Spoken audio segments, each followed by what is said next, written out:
In this video I am going to explain you second MCQ of chapter 1 real numbers, that is for class 10.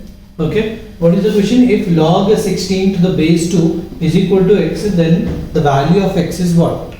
Okay, for finding this type of questions you should be writing this 16 as log 16 means 2 to the 4, 4 to the 8, 8 to the 6 means 2 power 4, we can write 2 power 4 to the base 2.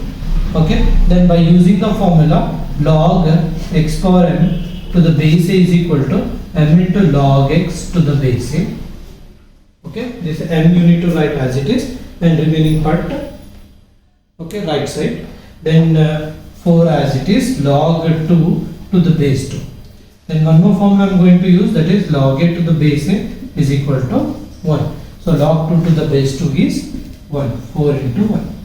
This one is equal to x, okay, because already they have mentioned x is equal to log 16 to the base 2. Then 4 ones are 4. So what is the value of x? 4. So in my videos you will be getting the MCQs along with reasons why this option is correct.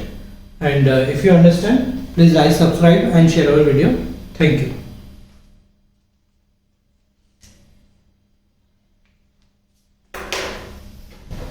Well,